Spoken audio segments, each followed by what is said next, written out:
Zoom is a big believer in out-of-home. The very first media tactics that Zoom ever employed, starting back in about 2014, were out-of-home tactics. And that has still been, to this day, a big love of our CEO. Eric loves a billboard. We pasted wild postings across New York City that did not say Zoom on them. They were cryptic. You didn't exactly know what they were about. And we got so much virality of people taking pictures with these signs and saying, like, what is this? I want to know more about this. We really look at how we can bring out of home in, not just as a billboard. I can buy a billboard in a million places, but how can I make it part of the creative essence of a campaign that really gets people talking or drives to even additional earned media?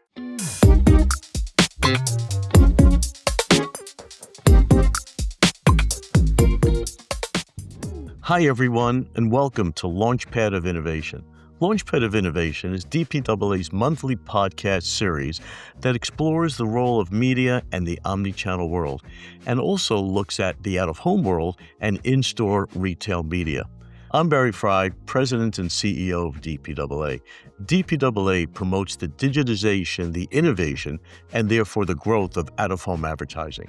We have members around the world in every continent, and it's a great time for out-of-home advertising as we digitize and innovate the industry. This podcast is sponsored by valued DPAA member AO. AO is the retail media platform built for real-time audience activation and closed-loop attribution in physical retail. It activates shopper segments in the moment and attributes every exposure to actual sales and feeds all of those outcomes back into live campaigns, thereby turning out-of-home into a very effective lower funnel advertising medium. My guest today is Whitney Magnuson. Whitney is the head of brand and media at Zoom. Whitney has previously been at Northwestern Mutual, Google, Hilton, and IBM in some very senior roles. Welcome, Whitney, and good to see you again. Thanks so much, Barry. Really excited to be here today. Thank you. We had a great chat at CES, and I look forward to also having a good conversation with you and at Cannes Lion, which should be good as well. And you've worked for some great companies. How would you say, Whitney, that's prepared you for what you're doing at Zoom now? Yeah, I think the through line to a lot of the companies that I've worked for has been that I've been there right when they were embarking on a transformation. So whether that was legacy brands, whether it was IBM or Hilton or Northwestern Mutual, all 100-plus-year-old companies that did not grow up with digital advertising and really needed to bring that muscle to their marketing organization and introduce those ways of working to their team, or to Zoom, not as old. We are going to be celebrating our 15-year anniversary this year, but also in a very similar moment of transformation as we move beyond being just a meetings platform to really embracing becoming a system of action for modern work and what that means for our customers across their companies. What a transformation. I mean, you think about what we went through as society and business during COVID, and Zoom has really taken us into a very efficient workplace where it works very well, where we're talking to each other, audio and video. It's paradigm shifting. Has that had a great or an amazing effect on Zoom? Yeah. Zoom is in such a great spot in that we have 99% unaided brand awareness, which is incredible. Any company would love to have a stat like that. But it's also a bit of a double-edged sword because what happens is that when you become the verb for your entire category, a lot of people fail to realize that you're more than just that category. So as Zoom has expanded recently, one of our big focuses has been changing that perception. So not growing awareness, but shifting perception of what Zoom is and what we are here to offer. But I think, what's interesting about the way that Zoom is approaching this is that it's still very rooted in our history and our lineage. So we like to think of the conversation as the starting block for the best business decisions. It's that human to human interaction. And often in a meeting or in a sales call or in a customer service interaction, that's where those conversations are happening that really drive the business forward. So now, where Zoom is leaning in is helping our customers go from conversation to completion. So, how can we pull out the next steps, the action items, the to dos, the busy work that makes us have to have meetings about meetings and automate all of that so that we can get back to the human to human interaction that actually helps us grow? And I guess AI is helping support those initiatives. Absolutely. AI and Zoom AI Companion is the undercurrent that connects it all together. So finding the context in those conversations, those are the nuggets that actually can help you to get to that step of completion and automation. Getting to the essence, therefore leading to completion. That's great. You're doing some rebranding too, I understand, coming up? So we have recently launched our largest advertising campaign ever at Zoom. So that was the Zoom Ahead campaign. Hope people may have seen our TV spot with Bo and Yang, and that was really really fun to kind of shift on its head this paradigm that B2B advertising only could go to this very narrow buying group of a, AI decision maker, an IT decision maker. We kind of took that paradigm and said, IT decision makers are people too. They have spouses, they have friends, they have children. And the way that all of those other people think about a brand is going to just as much impact how they think about Zoom and whether they want to work with us on their CX solutions, their marketing solutions, their sales solutions. And so it was a campaign that focused on how do we go to the end user and empower them to tell their CIO, hey, I want to use Zoom. Zoom is where I'm most efficient and effective. I want to use Zoom to get my work done. And we've seen huge success about going, straight to the end user and kind of starting a movement of a revolution in the workplace. I love when you say that I want to go to Zoom. We that are promoting the digitization of out-of-home advertising focus a lot on now the ability to have video advertising outside the home. And we talk about how, there's not a consumer or a brand that doesn't wake up every day and say, I want video. I love video. I mean, it is the most powerful form of communication. And now we offer it in every place from taxis to malls to gyms via Captivate, Zoom media, Simon in the malls. And we find it just so effective. Cinema as well to have the power of video, which we're joined at the hip together on, which is great. You mentioned your different you started to talk about your different targets, yet maybe we could drill down a little bit more. But you've got the C levels, the CTOs, the CIOs, maybe COOs, and then you also is it a B2C as well in addition to B2B? It's a little bit of both, Barry, and that's what makes the business so complex, right? Is that we certainly have the enterprise companies and the mid market companies that Zoom is largely known for that we've been working with for a long time, and in those situations, you are often talking to a CIO, but often even the CFO weighing in on these large software decisions. And we also have line of business champions because as Zoom has grown past just a meetings and collaboration platform, we now are talking to the head of CX or the head of marketing or the head of sales, the head of employee experience. All of those decision makers are end buyers for our line of business solutions, but may also still be talking with a CIO or CTO about bringing those purchases in house.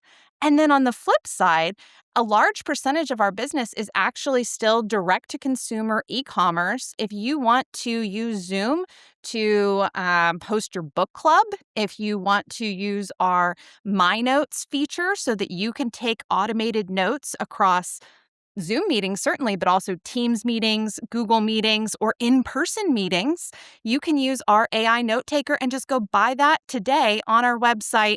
No need to talk to a salesperson. You can be done in 5 minutes. And you could use that for Teams if a company is dictating their use of Teams as well.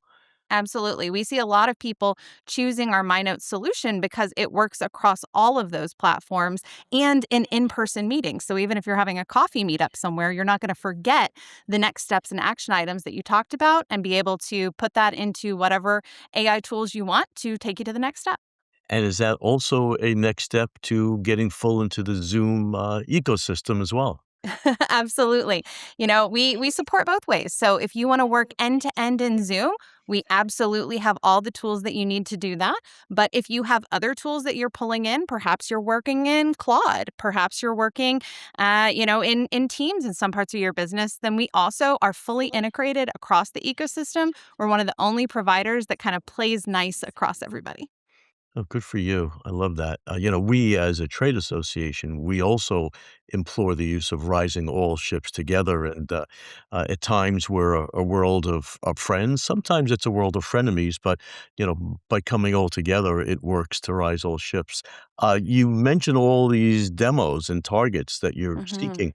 Of course, an opportunity and a challenge for media and the media mix. How do you approach the different varieties of media that you can choose from to get these targets? Yeah, we really think of a brand to demand model. So, at the high level, our brand campaigns are meant to drive that broad reach awareness and shift perception that then propels that idea of what Zoom is and what we offer into much more targeted demand campaigns. So, oftentimes, especially out of home, linear TV, sometimes experiential stunts, things like that are sitting at the brand level. But then as we come down into the demand campaigns, we're getting very, very targeted with digital media, paid social, content syndication, retargeting efforts. And those we can focus into those specific buyers that we need to move along the customer journey. I'm actually glad you mentioned that because historically, yes, where out of home was a powerful brand and awareness medium at the top of the funnel. Now, as we're promoting the digitization of the medium, Mm, we are generating a lot of business and a lot of opportunities at the middle and the bottom end of the funnel because of QR codes, yeah, because of mobile data indicating people are going to websites after they see an ad or going to a store after the ad. So we look yeah, forward to using up and down the yeah. funnel with out of home as well, and maybe that's a good lead in to talk about some of your experience with out of home. Yeah, absolutely. So, Zoom is a big believer in out of home. So, as I mentioned, we've been around for about 15 years, and the very first media tactics that Zoom ever employed, starting back in about 2014, were out of home tactics. And that has still been to this day a big love of our CEO. Eric loves a billboard. He loves a digital sign. And so that's often a conversation anytime we're launching a new product or introducing a new campaign is, how can we bring this into out of home? And so we've done that with our Zoom Ahead campaign in several different ways. We started earlier this year and did a big buy at South by Southwest. All of those IT leaders coming into Austin, they first could see our ads throughout the airport and then in billboards and signage around the city of Austin during the festival. But what we did was we paired that with a Lyft digital ads campaign. We really liked that combination of the out of home with the rideshare ads. I thought that was a really neat combination to just surround people in that experience. So very successful for us at South by Southwest. Shortly after that, we moved to our Take Back Lunch campaign. This one was super fun, targeting end users, consumers again.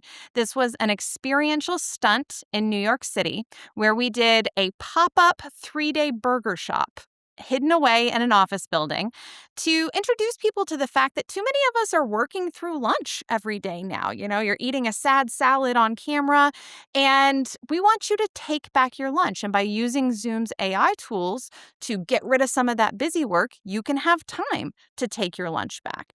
And because that whole experience had this very punk retro vibe to it, we actually went with kind of a retro tactic. We did wheat pasted wild postings across New York City that did not say Zoom on them. They did have a little QR code. They were cryptic. You didn't exactly know what they were about.